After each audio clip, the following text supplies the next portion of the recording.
Nos convoca en el día de la fecha un tema en común que sabemos que fue difícil.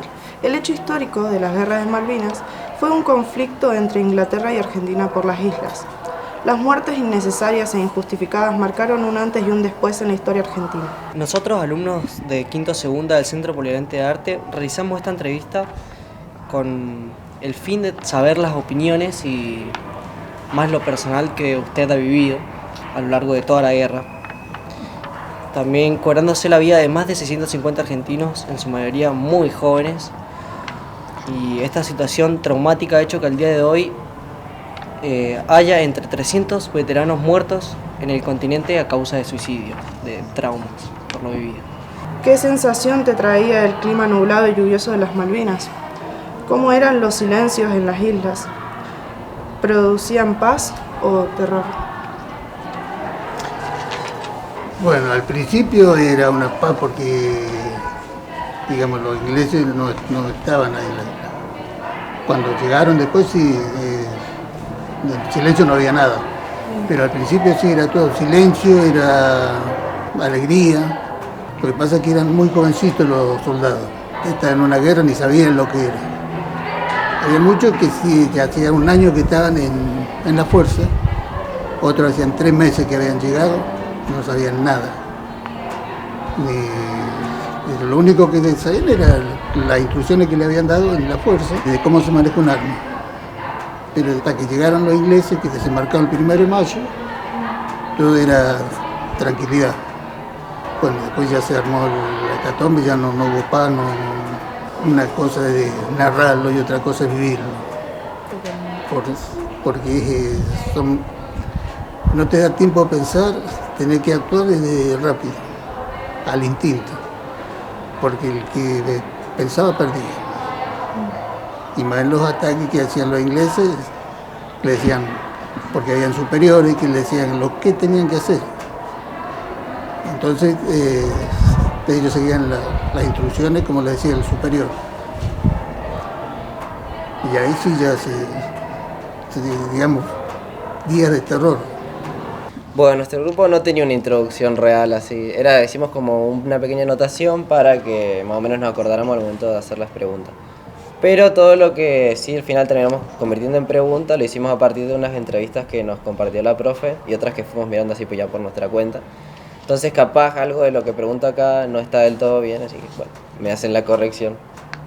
La primera pregunta es que, teniendo en cuenta que hubo un cambio muy brusco de llevar más o menos una vida normal a que en un par de días terminó una guerra, hubo gente que se enteró a las horas que tenía que ir, otra gente que ni siquiera estaba en el servicio militar y que la fueron a buscar o la avisó un conocido.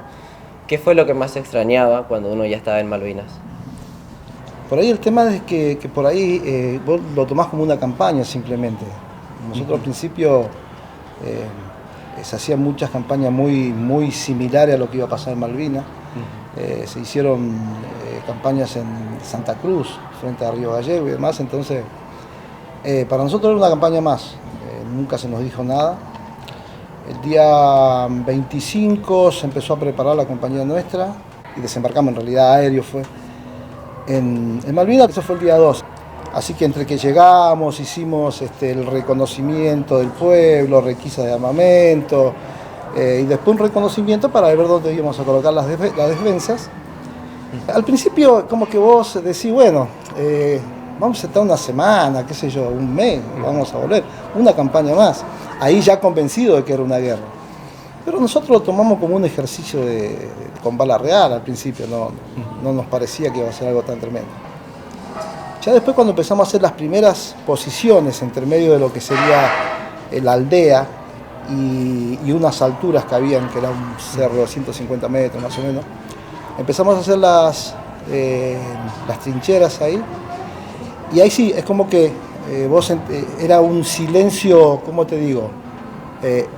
Un silencio, pero a su vez ensordecedor, ¿no? Pero a su vez el golpe de las olas, ves en la rompiente, así en la costa, entonces era lo único que escuchabas todo el día. Nosotros estos 2 meses, estas últimas clases, hemos estado hablando mucho sobre el tema de Malvinas. Nos hemos quedado con algunas dudas, entonces qué mejor que tener a excombatientes acá. Así que me gustaría hacer unas preguntas. En esa época que se estaba haciendo la domada Colimba, ¿sabías que ibas a ir a la guerra? ¿O cómo te enteraste? Mira, digamos, el soldado, en este caso nosotros, éramos personal de cuadro, siempre se prepara para una guerra. Puede que suceda, puede que no. Nosotros tuvimos la dicha o la suerte de estar en una. Y nosotros nos enteramos que realmente lo que se iba a hacer un día antes de desembarcar los comandos y todo en la isla Malvinas. Antes no se sabía nada. Que había habido un problema con Chile. Cuando empezaron a embarcar municiones reales, porque van con código, nosotros dijimos, seguro que hay problema con Chile. Nunca pensamos que iba a ser contra Inglaterra, contra una potencia.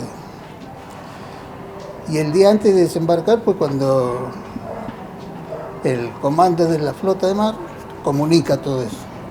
Y ahí fue cuando Busser, que fue el que dio una arenga que decimos nosotros, como se debía tratar a todo, que eso salió en todos los buques, incluso le habló a todos los soldados lo que se debía hacer y lo que no se debía hacer en tierra.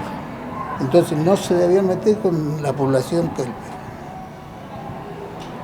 Si lo atacaban o hacía cualquier, sí defenderse, pero no meterse en la casa o como pasa en muchas guerras, que hay violaciones, no le interesa nada.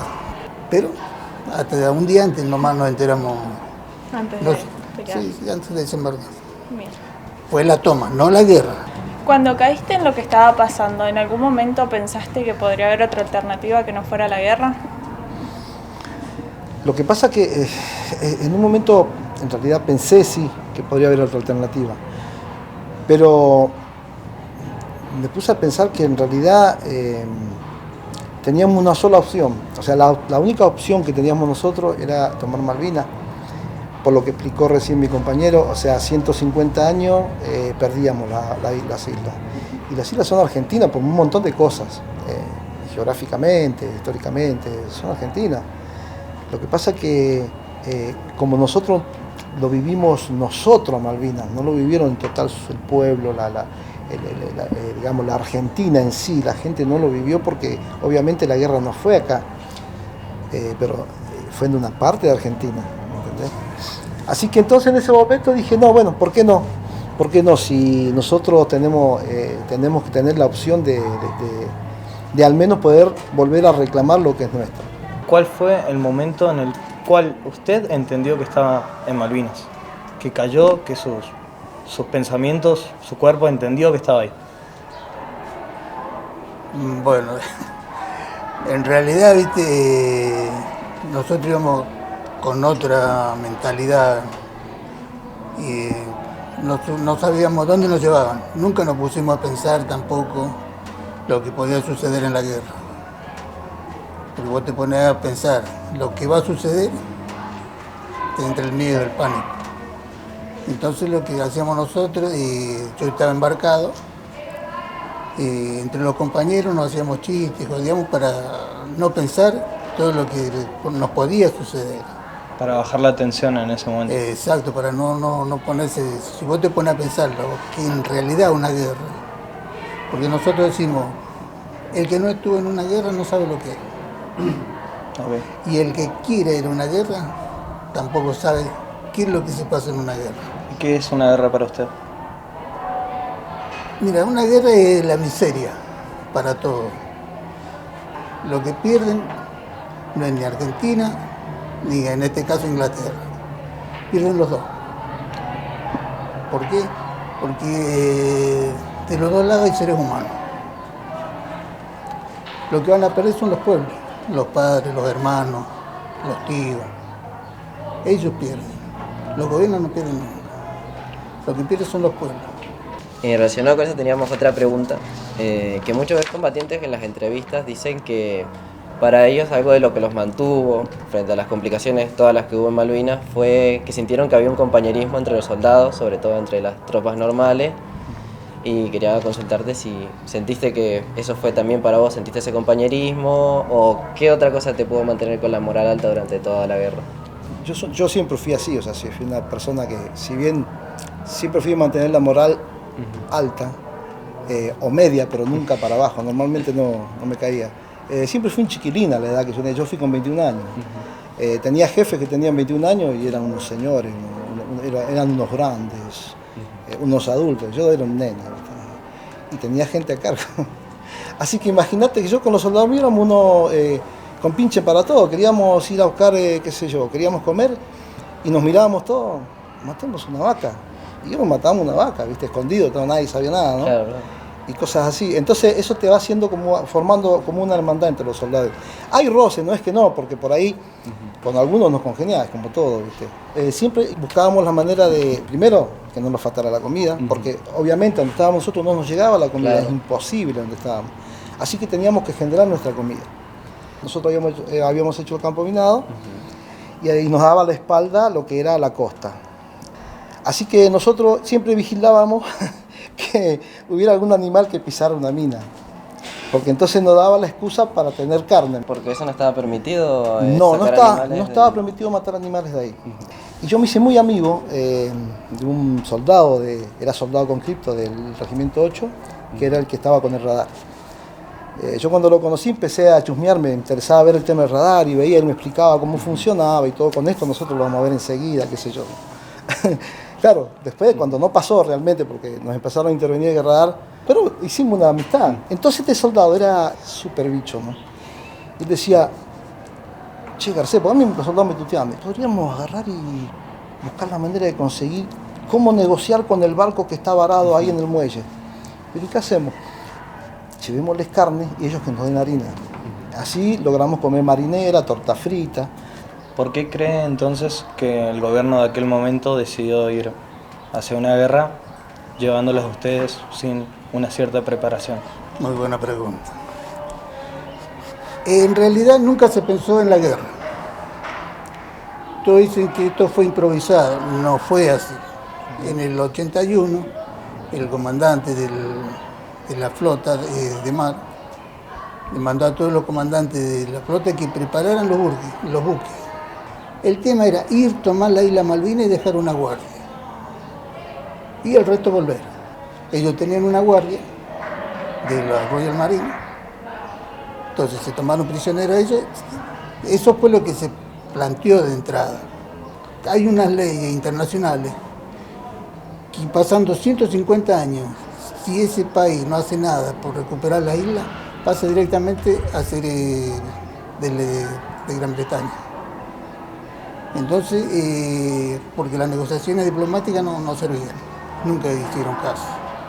Entonces pues, se tomó la decisión del gobierno de ir a tomar la isla, no presentar guerra. Pero como los dos gobiernos venían en debacle o venían en picada, pues venían cuesta abajo, entonces dijeron, bueno, algo vamos a hacer. Te dejó todo el grupo que habían ido, de soldados, y que sea lo que Dios quiera. Más allá de las dificultades que tuvieron que enfrentar con sus compañeros, ¿se podría decir que tenían una relación cálida con ellos? Y si es así, ¿tienen algún recuerdo agradable con ellos? Que ahí nace el compañerismo, el amigo leal, porque se tienen que cuidar entre ellos. No puede dedicarlo a un compañero solo. Entonces, de ahí se nace, como nosotros decimos, que somos la gran familia malvinera, porque nos cuidamos unos a otros. Yo tenía una campera, me acuerdo, de pluma de ganso, y se le salían todas las plumitas, ¿viste? Por los agujeritos, qué sé yo, y me las llevo, y dije, bueno, por ahí me va a salir de abrigo. Entonces nos turnábamos las camperas con los soldados que hacían la guardia. Y claro, te imaginas, había algunos soldados grandotes que vos le ponías la campera y no se la prendían porque le quedaba acá, yo soy chiquito, ¿viste? Así que pues, la cuestión era que más o menos nos mantuviéramos abrigados. Y era todo joda, al principio todo joda, hacíamos las trincheras, nos volvíamos a una casa de la aldea, hacíamos, qué sé yo, habían cocinas de esas que son creo que aceite, y bueno, hacíamos la comida, todo ahí la pasábamos re bien. Pero llegó un momento que vos ya, antes de que se iniciara la guerra en sí, ya empezabas a extrañar porque primero pisabas el piso y se te brotaba el agua, ¿viste? Y vos decías, pucha, ¿cuándo volveremos? ¿Qué sé yo? Bueno, y algunos que otros decían, no, pero si ya una semana más volvemos. Bueno, hasta que pasó lo que pasó. Nosotros en literatura, con la profesora Montenegro, hemos estado leyendo y analizando un cuento de Eduardo Sacheri que se llama Frío, el cual habla mucho de las emociones de la guerra, ¿no? Y quería preguntar si hay algún compañero con el cual usted tuvo momentos que lo marcaron y hoy en día se acuerda de él y tiene memorias tantas buenas como malas. Un compañero o un grupo de compañeros que siempre se le viene a la mente cuando empieza a hablar de estos temas. Yo estuve en un destructor que íbamos acompañando al crucero Belgrano. Iba el destructor Buchar y el Piedra Buena. Cuando hundieron al crucero, a nosotros también nos dieron con un torpedo, pero con tan buena suerte que no entró en el casco, salió afuera y reventó afuera. Cuando empezamos a recoger, veíamos las balsas y era una algarabía tremenda. Yo te digo, pues yo había hecho el curso de nadador de rescate y cuando teníamos que rescatar a los compañeros, porque éramos todos compañeros, habían varios que nosotros rescatamos las balsas, que habían estado haciendo el curso con nosotros. Así como, por ejemplo, iban muertos de hipotermia, porque a donde había en una balsa 3 o 4, seguro que morían por las bajas temperaturas que hacía, porque al haber más se daba calor entre todos. Y a veces, digamos, para mantenerse calentitos, uno se orinaba arriba, porque el pibe es calentito, entonces, pero era muy baja la temperatura, cuando habían 3 o 4, o menos de 10, seguro que había 2 o 3 muertos. Como hubieron compañeros que nosotros recogimos que iban quemados, porque cuando reventó el torpedo, iba una masa de fuego que iba a la caldera y todo eso. Por eso, digamos, para nosotros es triste, pero lo recordamos siempre a los compañeros.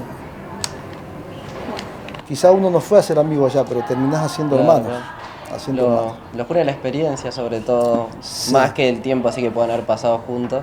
Claro, sí, aparte después porque de esto ya no se ven más, pero capaz no se ven. Sí, cada aparte tanto. ahí haces cosas y que por ahí, qué sé yo, en el cuartel no la vas a hacer, ¿viste? Porque primero porque hay un rango, tenés que respetar el rango y demás, ¿viste? Y es como que ahí vos te soltás más, ¿viste? Por ahí había momentos en que decíamos, loco, hay que ponerle la alegría y nos poníamos a cantar, a bailar ahí adentro, Claro, ¿viste? claro. Aparte eras muy joven, tenías 21 años. Yo tenía 21 Era años. complicado dar direcciones a otra gente. Además yo tenía soldados de 27, 28 Claro. años, porque tenía todos soldados con prórroga. Vos con 21 años, con 7º grado, ¿cómo haces para hablar con un tipo que Claro. iba a ser ingeniero, que iba a ser médico, que iba a ser arquitecto? Y por ahí los vagos te miraban así, como diciendo, este mocoso me viene a mandar a mí, ¿viste? El jefe, con otros jefes, se les ocurrió armar una batería costera trucha, o sea, de caño de PVC, todas esas cosas.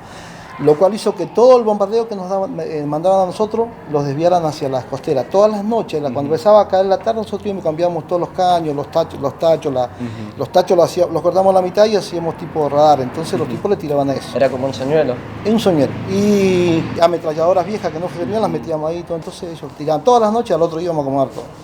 Gracias a eso nosotros nos salvamos, pero más o menos para que tengan una idea, en ese lugar, y se tiene que haber gastado más o menos le tiene que haber costado a la reina unos 3.000 tiros más o menos, 3.000, sí, más o menos, de lo que gastaron ahí, ¿viste?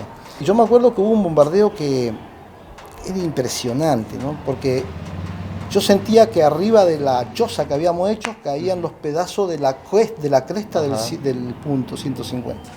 Que calcular le tienen que haber bajado más o menos unos 3,5 metros o más, tanto bombazo. Sí. Esa noche no sabíamos qué hacer. De hecho, esa noche nosotros pensábamos que iba a ser nuestra última noche. ¿Qué piensa acerca de que el gobierno argentino haya mandado a chicos tan jóvenes, con poca experiencia en combate, contra una potencia tan poderosa? En la guerra hay de todo. Ellos también venían con chicos muy jóvenes. El cuerpo de infantería, la palabra te lo está diciendo, hay tanto jóvenes como personas adultas. Pero lo que se le recrimina al gobierno que haya mandado gente que era del norte, que en invierno hace con más calor, que va en el sur hace por lo menos 15 o 20 grados bajo cero. Eso es lo que siempre se discriminó, no porque sean muy jóvenes, y la otra el poco adiestramiento, el poco tiempo que tuvieron de adiestramiento muchos. Teniendo en cuenta el interés político de la guerra, ¿cómo te sentís vos con respecto a la misma y el papel que tuvieron los soldados en ella? En mi situación no me siento tan mal por lo que sucedió, porque yo era de carrera y creo que la misión mía era esa. Con respecto a los soldados, nosotros tuvimos, y yo tuve la posibilidad de preparar soldados, normalmente en 3 meses los preparaba. Mis soldados estuvieron preparados prácticamente, te diría, en menos del mes, preparados, o sea que estaban preparados para la guerra. No me tocaron los mismos, pero como todos los cuadros se hizo más o menos lo mismo. A mí me tocaron soldados con prórroga, o sea que eran soldados de 27, 28 años, yo tenía 21.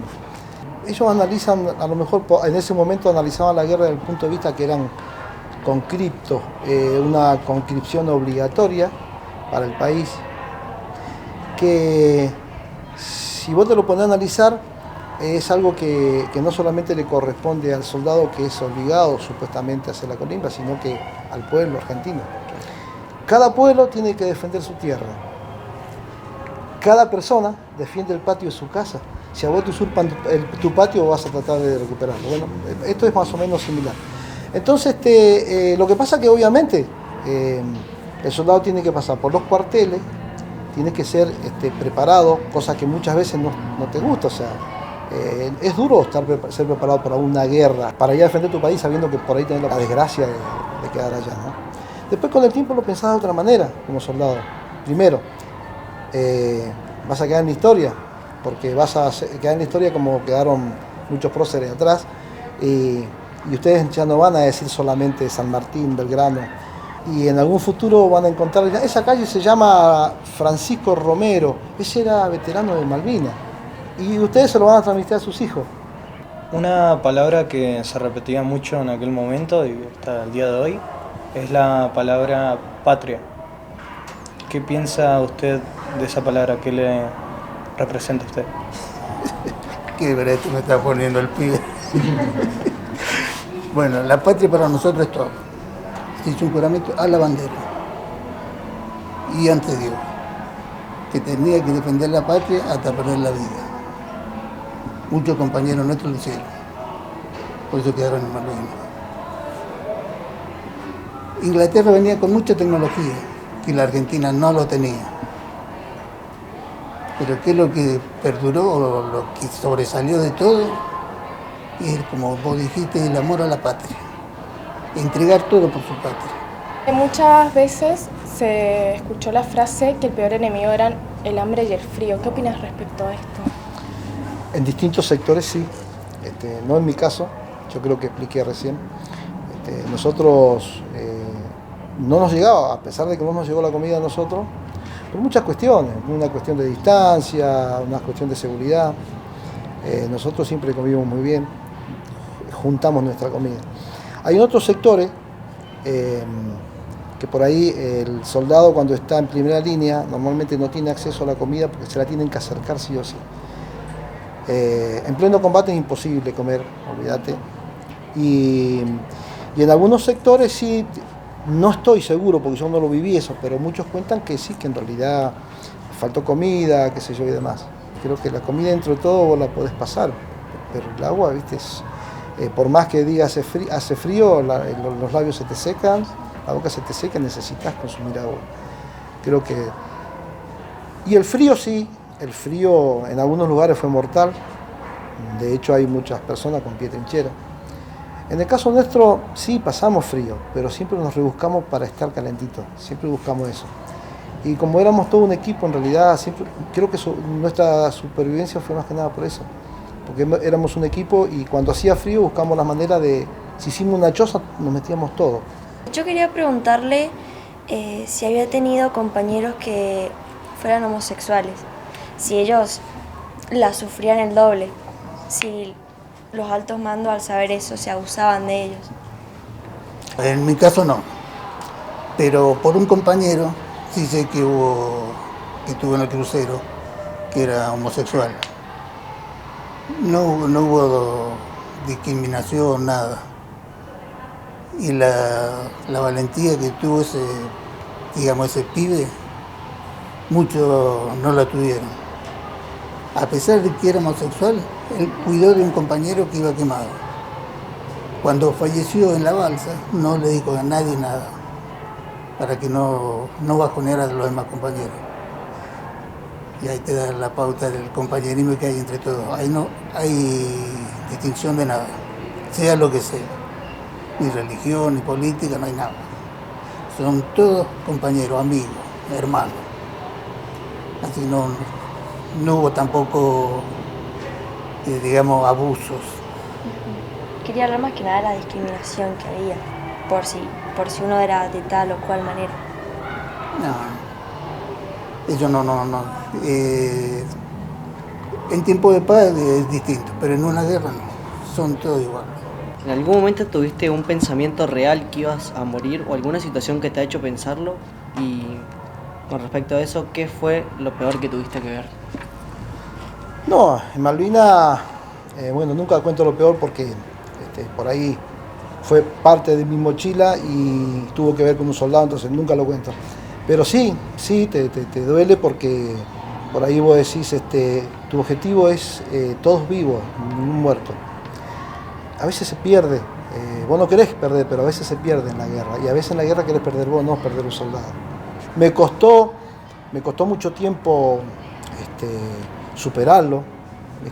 Yo no creo que esté superado del todo, pero sí, como tengo en claras ciertas cosas, entonces como que, bueno, me calman. Lástima porque perdí un hombre después de la guerra, no antes. Y eso es lo que duele. Con nuestros compañeros vimos el documental del informe Rattenbach, y en estos, ciertos altos mandos no respetaban a sus combatientes. Siendo esto cierto, ¿en algún momento se le ocurrió desobedecer órdenes? Algunas órdenes desobedecí. Era un instructor, yo estaba como jefe de grupo. Tenía en mis espaldas a cargo, en realidad eran 10 soldados, que no te creas que mis soldados fueron todos obedientes, algunos, y te la tenés que bancar, ¿viste? Pero bueno, sí tuve un caso con un suboficial, un superior, sí, desobedecí la orden, no me pasó nada, por suerte. Hoy por hoy, por ahí lo cuento y digo, podría haber estado todavía en cana, qué sé yo, pero le di su merecido a mi jefe, pero de la misma manera hubiera pensado que me lo hubiera merecido yo, también se me hubiera pasado con un soldado. Pero también está la otra, o sea, nosotros no vivimos tanto esas cosas. Todo lo que dice el informe, por ahí habla de muchos abusos en lugares donde nosotros no estuvimos. Acordate de que la guerra es un infierno, pero vivís distintos infiernos. Nuestro infierno tal vez fue un infierno dentro de todo leve. Nosotros tuvimos 2 cuadros estaqueados, 2 suboficiales, o sea, y eran suboficiales. Pero hay que estar y ver y darse cuenta que la guerra es así. La guerra es una guerra y vos en la guerra improvisás a veces. Y a veces en las improvisaciones haces las cosas mal. Si tuvieras la oportunidad de volver a las Malvinas en algún momento, si se te diera la oportunidad, ¿lo harías? ¿Bajo qué circunstancia? Bajo una circunstancia... ¿Ponerle a combatir de nuevo o a visitar? A combatir de nuevo. Sí. A un veterano, todos los veteranos que estuvieron en esa guerra, si vos le decís, si vos te van a decir que sí. Porque es un sentimiento, algo que lleva muy dentro. Y ellos darían la vida por nuestra Argentina, por nuestra patria.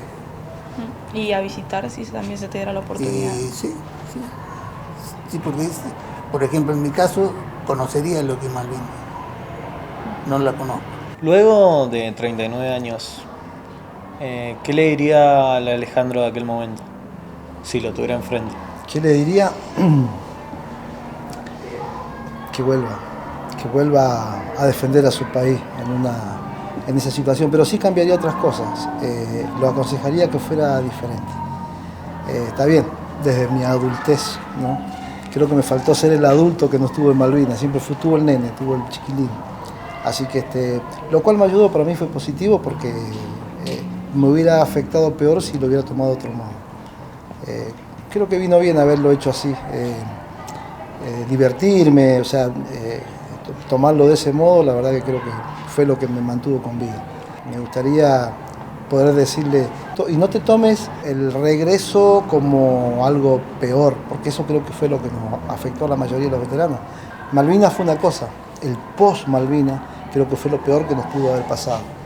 Así que yo creo que el soldado, cuando está en una guerra, es muy difícil que deje de ser soldado y es muy difícil que no quiera seguir combatiendo. El soldado nunca quiere dejar de combatir. Especialmente si no ganaste, te querés tomar la revancha. Especialmente si la fuerza con la que combatiste es una fuerza poderosa y lograste que se arrodille. Porque eso fue lo que le pasó a ellos con nosotros. Pueden decir lo que digan de los soldados argentinos. Los soldados argentinos de aquella época, pibes de 18 años, los hicieron arrodillar a los ingleses con nada, un poco más con una gomera. Y ellos mismos lo dicen. ¿Qué cree que tenía un soldado en aquel momento que uno tal vez ahora no lo tiene?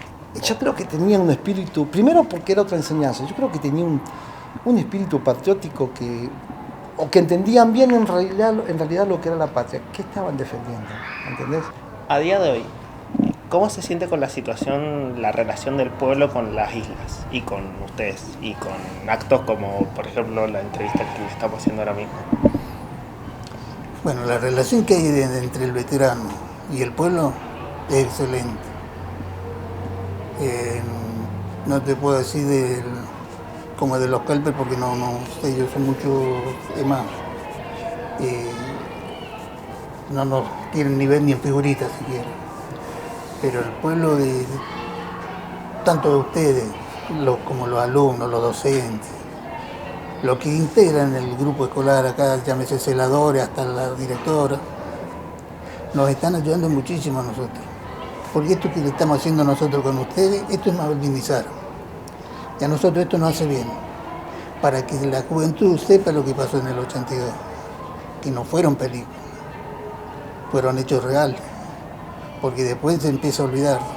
Ustedes, todo, digamos, a sus hijos capaz que lo van a leer. Le van a decir, mira, pasó esto, esto y esto. Pero ustedes, nosotros le damos un testimonio, no sé si caberá, somos la historia viviente. ¿Cómo habría organizado usted la guerra en el caso de que fuese un general, un alto mando? Bueno, lo que pasa es que es difícil de decir porque, bueno, yo no fui general ni del alto mando. Normalmente las estrategias de las guerras se arman en una mesa de arena, se llama. Es una mesa grande de arena donde se juega a los soldados.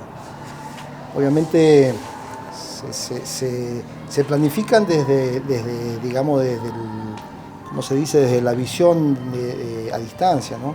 Una de las cosas que hubiera hecho es respetar lo que se dijo del principio a rajatabla. O sea, tendríamos que haber tomado Malvinas, tendría que haber quedado una policía militar y deberíamos haber vuelto todos. Hubiéramos seguido con las negociaciones como ahora, no cambió mucho. O sea, fue necesaria, pero por ahí se podría haber evitado toda la guerra, ¿entendés? O sea, yo creo que yo hubiera organizado de esa manera, sí.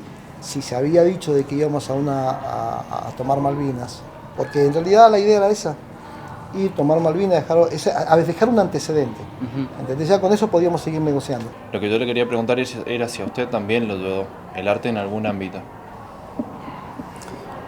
Bueno, de arte no, pero digamos lo que a mí me pone un cable a tierra es la música, como Alejandro. Yo me encierro, me pongo los auriculares, me pueden tocar el timbre en mi casa, que suena el teléfono. No existe. Ese es el cable a tierra. Con respecto a Alejandro, a él le ayudó a la familia. A mí no. Yo me lo tuve que bancar solo. Porque yo me separé después de mi señora, me vine acá y estoy mucho tiempo solo. Entonces ya Uno aprende a vivir solo. Pero para mí la música es todo. O sea que podría decirse que el arte sí ayuda. El arte en cualquier ámbito, la música en este caso. Sí, sí. El arte ayuda. Sí. Yo, por ejemplo, escucho no tan solo cumbia o reggaetón, lo que sea, música clásica. ¿Cómo recuerda el día que terminó la guerra? Creo que terminó la guerra en realidad. Primero la recuerdo como un alivio. Como un alivio al principio, cuando nos avisaron que teníamos que bajar de esa altura que estábamos y llegamos a la aldea y vimos los ingleses, es como que se te viene el mundo abajo, porque te entra como una amargura de pensar de que sos un perdedor. Claro, sería largo de explicar por qué después nosotros en realidad nos dimos cuenta que en cierto modo nosotros no fuimos perdedores. Siendo pocas las medidas que conocemos que ha tomado el gobierno respecto a los veteranos, ¿creen que han ayudado hasta el día de hoy esas pocas medidas que nosotros conocemos que han tomado? Bueno, medidas hay poco y nada, porque hay leyes que lo amparan al veterano y no las han cumplido. Digamos, sea sanidad o por ejemplo nosotros la ayuda que tenemos, la atención médica es muy escasa y mala. Hace 39 años que venimos luchando para que tengamos una buena obra social, que no la tenemos. Creo que los gobiernos en ese sentido se olvidan, porque las leyes las hicieron los gobiernos, no nosotros. Nosotros queremos que se respeten esas leyes. ¿En qué situaciones cotidianas, sin que se toque el tema, les vuelva a la cabeza todo lo que pasó? ¿Fue muy difícil de superar o...? Lo que pasa que yo creo que siempre está. El recuerdo siempre vuelve, siempre, constantemente, especialmente cuando estás solo. Cuando estás solo, que tenés tiempo de pensar, yo lo minimizo mucho a través de la música, pero en realidad sí, siempre está. Por más que quieras evitarlo, está. Porque aparte, con cada veterano que vos tenés que encontrar, el solo hecho de mirarlo nada más, ya te hace la pregunta, ¿me entendés? Lo mirás y ya te vienen cosas a la cabeza, es lo más natural. Así que y aparte porque como al vivir cosas distintas, por ejemplo vos en tierra, porque yo minimizo mi situación, porque yo digo, yo en tierra tenía una posibilidad. Mi posibilidad era, si de última combatía y no tenía alternativa, yo podía correr, tenía para allá para correr, tenía todo el fondo. Pero los del crucero no tenían a dónde correr. Cuando el crucero se hunde, o te ahogabas, o caías herido, o te caías a la balsa, pero iba a ser una suerte que cayera a la balsa. Y después, en ese momento, creo que ellos en su cabeza pensaban, ¿dependemos de quién? De ellos, de los que fueron a rescatar. Trataba de verlo desde el punto de vista de que vos estás vivo y que podés contar tu historia. El recuerdo más grande, que seguramente que todos tienen los veteranos, cómo me hubiera gustado que ningún veterano hubiera quedado allá. ¿Sabes? Son todos recuerdos que te vienen a la cabeza y vos decís, qué sé yo, Sargento García, compartíamos una casa, alquilábamos los dos la misma casa. ¿Me entendés? Alquilábamos los dos la misma casa y cuando llegamos a Sarmiento, y Sergio, no, Sergio se quedó en Malvinas, ¿viste? La mujer por allá llorando, un nene chiquito y bueno, esas cosas, ¿viste? Que por ahí te vienen a la cabeza. Pero aprendí a minimizarla. Si tenés que vivir con eso toda la vida, es bravo, es jodido, porque como que te aprieta, ¿viste? Actualmente, ¿qué es lo que usted siente cuando escucha la palabra Malvinas? Bueno, Malvinas no tan solo para uno personal, sino para todos los veteranos de guerra del país. Y una palabra para nosotros significa mucho, muy linda, que nos caló muy hondo en el 82, y saber que Malvinas está en manos extranjeras, eso duele muchísimo. Al volver, ¿qué lo ayudó a superar la tristeza, el dolor o un posible trauma? Bueno, yo en realidad, si bien tuve tratamiento poco tiempo, nunca fui una persona que me plegué mucho a los tratamientos psicológicos, ¿no? Soy un poco incrédulo al psicólogo a pesar de que es necesario. Cuando yo fui a Malvinas, mi esposa, yo estaba casado, tenía 19 años. Parece que no, pero una compañera que sea de fierro así, ¿no? Que vos decís, contás con ella para todo, es muy importante. Prácticamente mi esposa fue mi psicólogo y luego mis hijos, especialmente mi hija, la más chica, ¿no? El último tiempo fue mi hija y mi esposa, hasta que yo me levanté, ¿no? Porque obviamente hay muchas cosas que te mantienen, digamos, agachado, y especialmente esa mochila que te cargas a veces de tus experiencias que vivís, especialmente en una guerra. En segundo lugar la música, porque bueno, era medio músico desde mis padres, después estudié. Con la música me siento muy acompañado, así que me ayudó un montón. ¿Cómo fue cuando finalmente regresó a su hogar y cómo se sintió esa primera noche? Mira, en mi caso particular, no sé, no somos todos iguales, yo no quería volver a mi casa, porque nos sentíamos fracasados. En mi caso, no te digo esto, me sentía fracasado, porque a vos te dan una misión o un trabajo que hacer, y en este caso te sale mal. Entonces no quería volver. No quería volver, me sentía muy mal, y por mucho tiempo me pasó eso, porque siento como que no le cumplía a la patria, y patria es una palabra muy grande. La mente humana tiene este mecanismo de defensa que en la psicología se llama disociación, que es cuando olvidan por completo un evento traumatizante y a veces desemboca en una doble personalidad, o bien también en un simple ataque de pánico cada vez que se menciona el tema. ¿Siente, sin obviamente todos estos efectos secundarios, que le gustaría olvidar por completo todo lo que pasó? Sí, obviamente que hay cosas que vos querés olvidar. Lo que pasa es que por ahí, yo creo que, como decís vos, es el autodefensa que por ahí uno tiene, es que creo que es la principal, ¿no? ¿De qué otra forma vos podés ser feliz? Te tenés que ponerte a pensar de que la muerte nació con nosotros y está siempre en la vereda del frente. Algún día se va a cruzar y tenés que saberla llevar, ¿viste? Aceptarla bien. Creo que todos tenemos un mecanismo de autodefensa para minimizar lo que a vos por ahí en un momento te hacía mucho mal. A comparación de lo que era su vida antes de la guerra, ¿qué sintió que cambió al volver? Bueno, cambió muchísimo porque lo hizo madurar muy de pronto. Si bien éramos jóvenes en esa época, madurar te digo en el sentido de pensar, de expresarse, de actuar, de ser más frío. Porque antes teníamos, digamos, no es que no tengamos sentimientos después de la guerra, siempre va a haber sentimientos, pero la forma de expresarse y de actuar es más frío uno, que a lo mejor un civil cualquiera, por alguna cosa, y lo toma de otra forma o reacciona distinto a nosotros. Nosotros somos mucho más fríos. Yo creo, desde mi punto, que es más que nada aceptar que pasó y entenderlo y dejarlo. No sé si minimizarlo, sino que es como... Lo que pasa es que el estrés postraumático trabaja sobre eso. Lo podés minimizar, pero nunca lo vas a olvidar. Porque vos, inclusive hasta cuando dormís, soñás, qué sé yo, te pasan cosas como... Pesadillas, viste, por ahí no tanto, yo no tengo pesadillas, digamos, no soy un tipo que constantemente tengo pesadillas. Por ahí a mí me encuentran dentro del placar, cosas así, me levanto, camino, viste, me encuentran dentro del placar, mi señora, vení, boludo, acostate. Me pasan esas cosas, sí.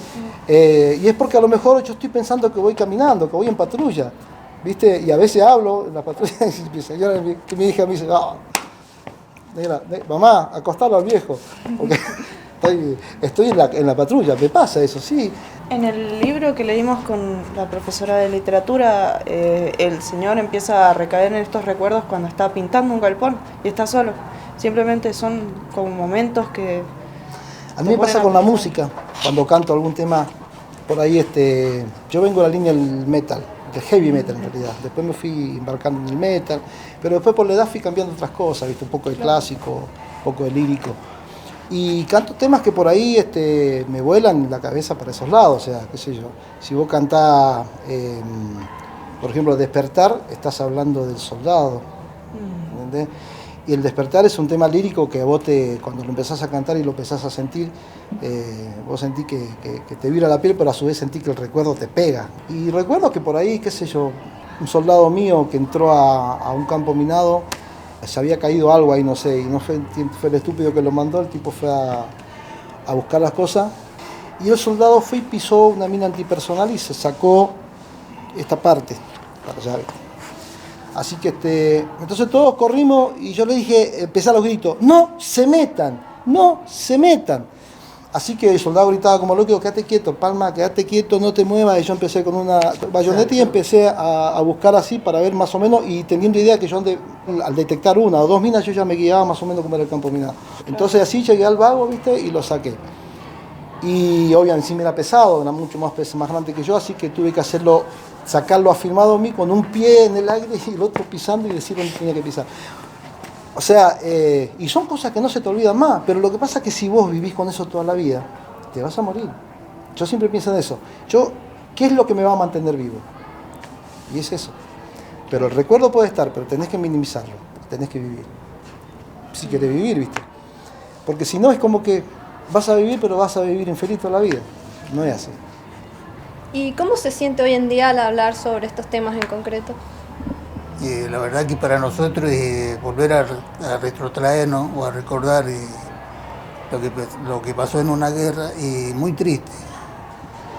Pero tenemos que hacerlo, porque lo que queremos todos los veteranos, no tan solo el grupo que hay acá, todos los veteranos del país, que se malvinicen, sepan lo que es la realidad, lo que pasó en el 82.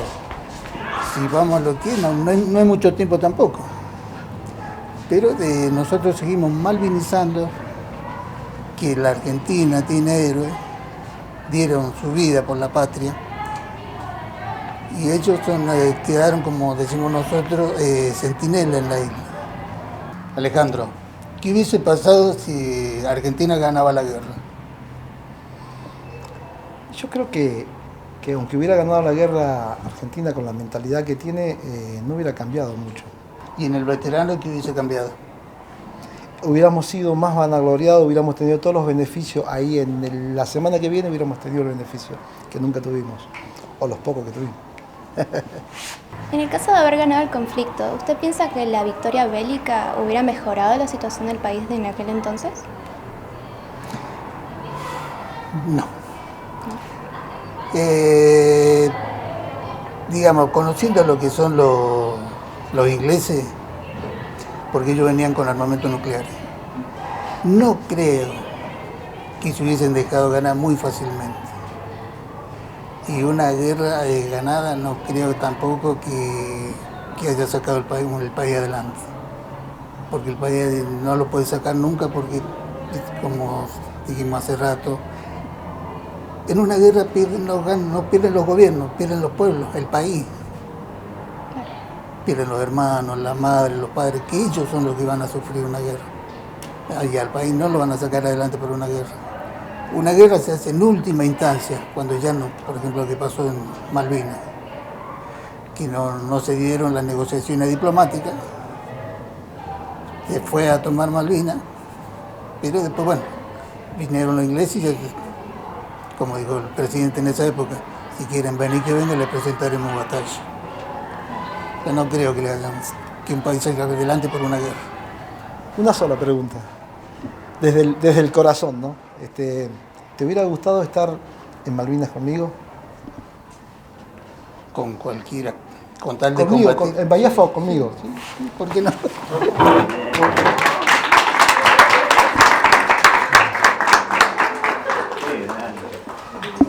Este abrazo lo tengo que ver. Muy hermoso. Por favor, pues muy hermoso.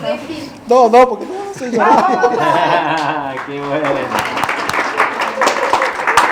Yo a Pancho lo conocí acá porque él es de Marina, yo soy de Ejército, pero la verdad que es lo más grande que he conocido, más que un hermano, un amigo, no sé, es lo mejor, así que para mí es lo más grande que hay. Y me hubiera gustado tenerlo como compañero.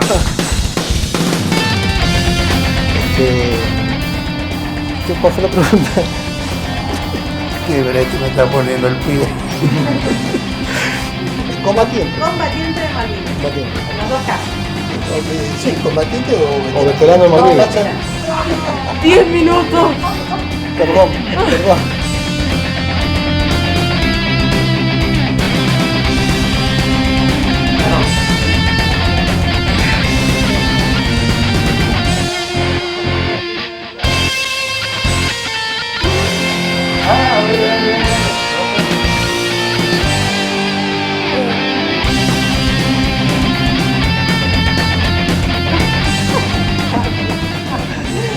Me quieren hacer llorar.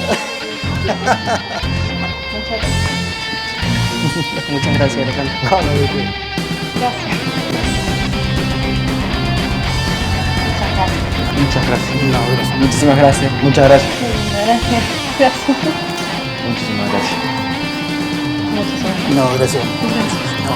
Muchas gracias. No, gracias. Muchísimas gracias. No, gracias. Muchas gracias.